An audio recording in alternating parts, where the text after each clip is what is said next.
Hello ladies and gentlemen, Captain Shack here, sorta? I'm actually on vacation for the rest of this week, woohoo! So right now, I should be back down in the good old southern United States at a little bed and breakfast with Tabby.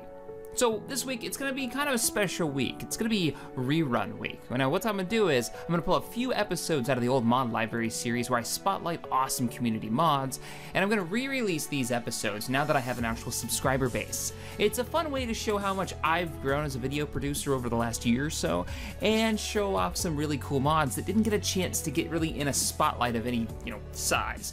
So anywho, I hope you guys enjoy these particular episodes, and I will see you guys after I'm well rested and ready to rock with new episodes next week.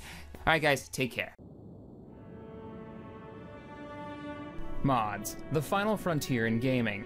These are the episodes of Mod Library. My name's Captain Shack, host of the channel TheXpGamers, where our continuing mission is to install hundreds of mods so you don't have to seek out those gems that should be in the Mod Library. Hey guys, and welcome to another episode of Mod Library. In this episode, we're looking at a mod called Star Trek Continuum. It's a Homeworld 2 mod that I've been very excited for. I actually went onto Amazon and found a sealed brand new copy of Homeworld 2. They still print them. You can pick them up for about $14.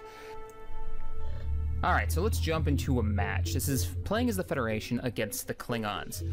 Alright, so starting out, you have your starbase. Now each one looks different between the Klingons and the Federation. To get resources, you gotta have these refinery ships. Construction commencing.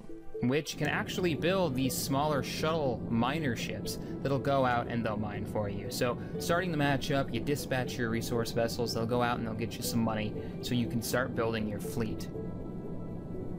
So the game doesn't normally run in 1920 by 1080. It's actually part of the mod will allow you to run it at higher resolutions than the vanilla game will allow.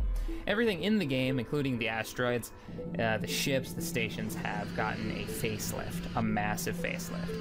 This is of course a Star Trek total conversion, so everything has been replaced and put into the Star Trek time frame. Right now, they've only got the next generation era ships out, but they're actually going to do the original series. They're going to do the original series. That's in the works, and that's going to be a lot of fun. Constitution class vessels flying about. I'm actually going to show you an example through this match that I played. How tactics, how ship facing is really important for Homeworld, specifically for this game too. So I built a couple of ships. Got the I want to say it's like the captain's yacht. And the maps are large. This is sensor view. I'm sending out probes. Gotta find out where the enemy is. Intel is probably the way to win this game the quickest and the easiest. Knowing where your enemy is and knowing how to strike where their weaknesses are. Alright, so I'm exploring. I'm looking at all the resource points. I figure if I can find their resources, I can track them back to their base, because their base is probably nearby. Sadly, the probes don't actually have warp drives, so they have to fly there under normal power, but they're pretty fast. Takes a little while, but alright. So we got the first, dry dock done. They can build ships, cruiser-sized ships. You can build like the Nova, the Defiant here, which is I think it looks like a sports car. It's pretty kick-ass from DS9.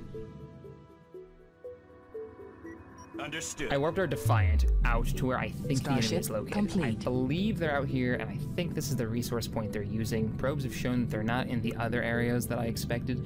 So my plan is get him close enough till he's at the edge of his sensor range. And sure enough, we hit contact. There's the Klingons. Klingon base. But from what I can tell, no Klingon ships. So not even 2 minutes after flipping back to base to do some more research and building ships, the Defiant came under attack by cloaked enemy vessels. Which is to be expected when it comes to the Klingons. The majority of their ships can cloak, which gives them a major advantage. So finally, I got a capital ship. I got the Nebula class. Now this is a capital ship that is known for its sensor array. And it has 3 different upgrades that you can actually build on top of it that go on the back. And I took the giant sensor dish because Intel, I think, is going to win this fight for me. With the sensor dish, I was able to actually see more of the enemy base. I continued building ships. Finally, the Enterprise is done.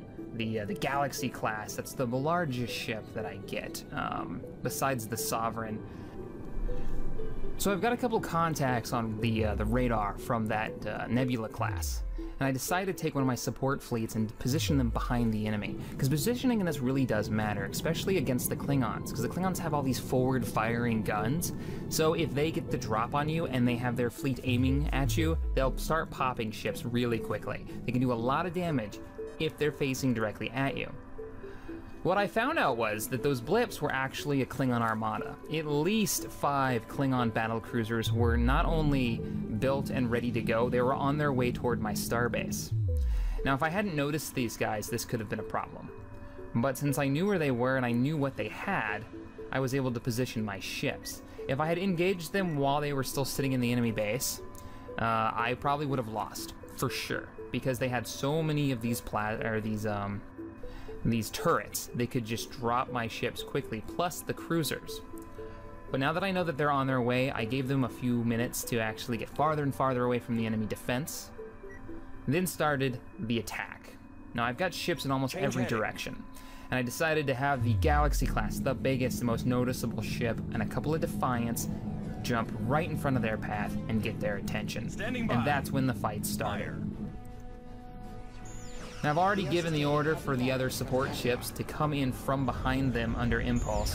There's the support ships. And I've got them flanked. The Galaxy has a ton of health, a lot of shields, and decent firepower, so it's able to really take the beating. Started taking a little bit of damage from a Nebula. The actual world space can damage you. You have to watch what's going on, which is kind of cool. Nebulas will do damage. But with my ships behind them, with the Galaxy in front, and with those Defiants, all those torpedoes just ripping into them, I was able to start taking them out. And that's how fast-paced this is. This game is a lot of fun. Original Homeworld is great if you haven't played it, and I really recommend you guys check out this mod. It's fantastic.